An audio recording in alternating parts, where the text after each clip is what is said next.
Welcome to month 10 of Cheshire Quilters Guild 2019 Block of the Month, Cat Den Mountain Quilts BOM. This month we're making the repeated chain blocks, and there are full blocks, half blocks, and quarter blocks. So we're going to start with making the full chain blocks, and then we'll move on to the others as we progress through this lesson. So first thing to do is we're going to need to make some strip sets, and so it's going to be our fabric B and I, and these are fabrics we haven't used yet in the quilt, and these are for our chain blocks. So we're going to take from all the stuff that's cut, we're going to take 3 of the fabric B strips and 3 of the fabric I strips and sew them together to make 3.5 inch strips of the 2 fabrics. So let me get those done. We're going to press the seams toward fabric I. So we're going to press the fabric toward the, in my case, my blue fabric. I'll meet you back here when I've got my strips all done. We can see what the next step is. Now that we've got our strip sets made, we need to cut segments out of them. We're going to cut 48 2-inch segments. So I'm first going to just trim off the end, and I've used a line on the ruler to make sure that I'm cutting a nice perpendicular chunk off the end. And then I'm just going to cut the segments 2 at a time.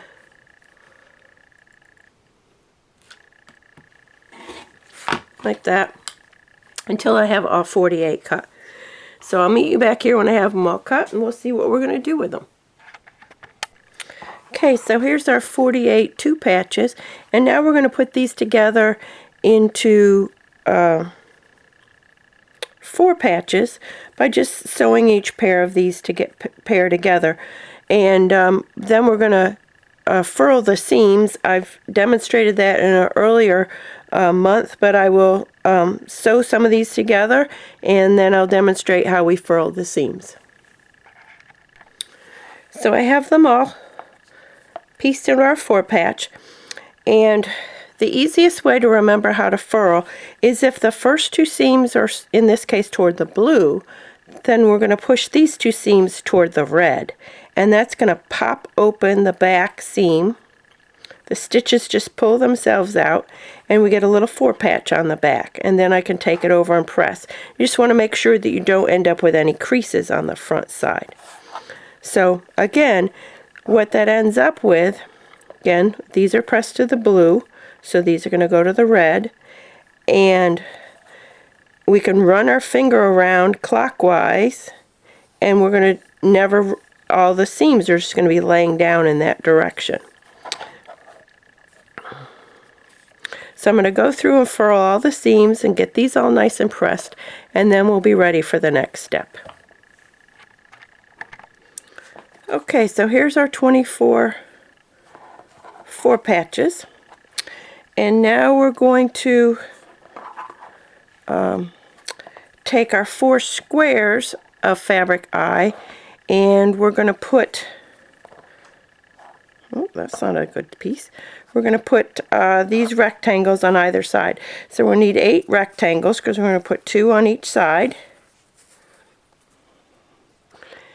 And press the seams toward fabric I, so toward the middle square.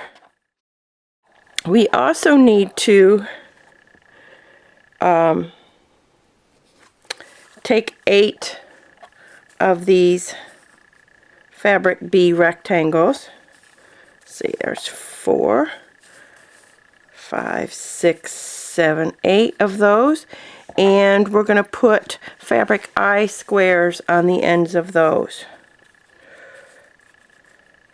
3, 4, 5, 6, 7, 8. So, and on these we're also going to press toward the blue fabric, or fabric I. So that will give us the pieces we need for the center of our block. I can't count. There we go. So let me piece those, do the pressing toward the blue in each case, and then we'll come back here and see what the next step is. So here we have the pieces that we sewed together with a pressing toward fabric I in each case. So now to make the center of the full blocks, we're just going to sew these together, nesting the seams and pressing, and we're going to furrow the seams. So once I get them pieced, I'll come back and show you how you furrow the seams in a 9 patch. Okay, here I have them all sewn. And as when we furled before, the seams that we have pressed already go toward the blue. So what we need to do is open up the other seams and press the fabric toward the red. And on this side we press toward the red. And what happens is the two outside pieces are going toward this red and the inside piece is going to that red, and we get those nice little cute 4 patches again on the back. Again, the seams that we have are pressed toward the blue or fabric I, and so then we're going to twist this and press toward these two toward fabric B, or my red fabric. And you do the same thing on all of your seam intersections, making sure you get that nice little 4 patch on the back. And you'll see that all of mine pop very easily. It's because I have the seams nested well, and the intersections look good on the front. What I've found is if that seam won't pop easily, it's because you haven't nested the seams well. You haven't nested the seams well, so you don't get that nice pop on the back. So if you have trouble, have trouble furling seams, look at the front and see whether or not you actually match the seams up well. Because more than likely, if they aren't popping to furl, you haven't nested the seams well as you sewn the seam. So I'm going to take these over to my pressing station and iron these nice and flat, and then we'll be back to see what we do next. Alright, so there's all my components laid out to piece the full chain block. And so I'm going to piece it together in rows as we've pieced other things, and I'm going to press away from fabric A in every case, so away from the white, and then we'll be able to furl the seams when we sew the rows together. So I'm going to go ahead and finish the blocks up, and then we'll come back, look at what the final full chain block looks like, and we'll start working on making the half chain blocks. So there is the full chain block, and I want to show you on the block back where I've furled the seams, so I've got my little 4 patches showing on the corners where the intersections between the sections. Okay, next up is to make our half chain blocks, and we're going to start that by taking fabric I triangles and sewing them on fabric B squares. So let me just bring this down a little closer. Let's see what we got. So we're going to do that 24 times. So we're going to sew triangles on this side and this side. And so when we put the triangles on, we want to make sure the square edges are even. So we'll sew down this way and put this one on, and we'll sew down this way. So we're going to make 24 of those. We're also, so let me do that, and in each case we're going to press toward the fabric I, or toward the triangles. So we'll make 24 of those. So I'll be back when I have those done. Okay, so these are all made, and I might trim off these dog ears. I haven't decided yet. They're okay like they are. The next thing is we need to use 8 of our fabric I rectangles, no, fabric B, sorry, 1, 2, 3, 4, 5, 6, 7, 8, and then another 8, 1, 2, 3, 4, 5, 6, 7, 8. We're going to use 8 of these rectangles with 8 triangles, and we're going to sew them on this end.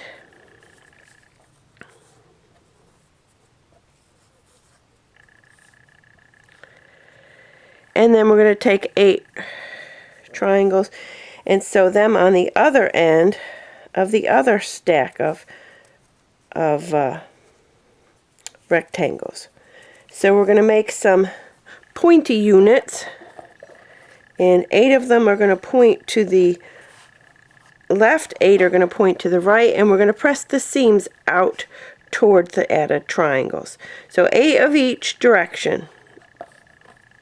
So I'll meet you back here when I have them, and then we'll see what else we need to do.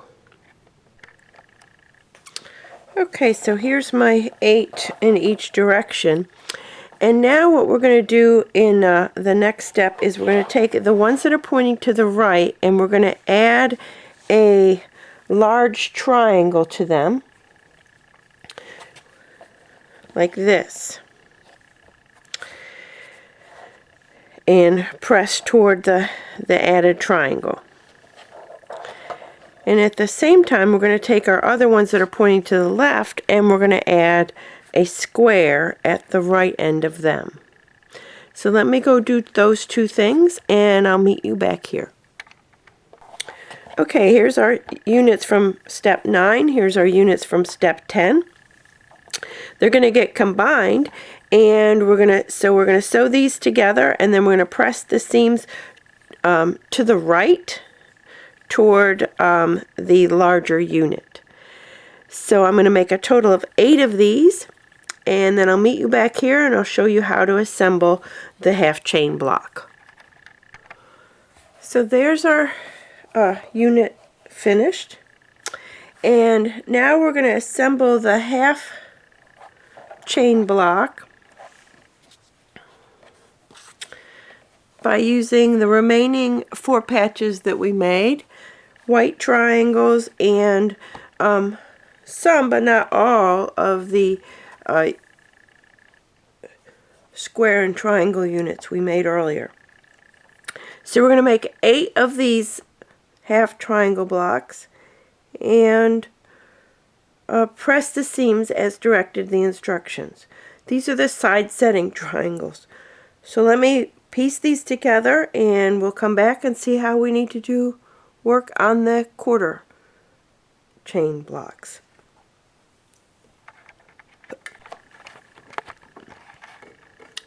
So there we have our 8 half chain blocks. So now we need to move on to make our quarter chain blocks. There's only 4 of those. And the first thing to do is to put triangles on both ends of the remaining rectangles of fabric B. And we're going to press the seams towards fabric I. So let me do that. I'll get these units made up, and then all that's left is to assemble the quarter chain blocks.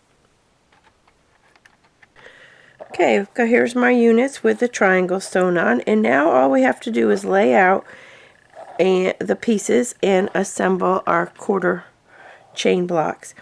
So it's really quite easy. We're going to put these triangle units that we have left on either end of white rectangles, fabric A rectangles. The unit we just made goes on top of that, and this little triangle piece goes on the top of that. So as we go along, there's going to be a total of 4 of these, and as we go along, I'm going to press these seams out, and I'm going to press this seam toward the white, toward fabric A, and once we have this unit finished, that will be the end of Block 10 of Cheshire Quilters Guild 2019 Block of the Month. And there you have the 4 quarter chain blocks that we need. So just to summarize, we made 4 full chain blocks, 8 half chain blocks, and 4 quarter chain blocks. And that completes month 10 of the Cheshire Quilters Guild 2019 block of the month, Cat Den Mountain Quilts BOM. Next month we are going to assemble the center of our quilt. So I'll see you then.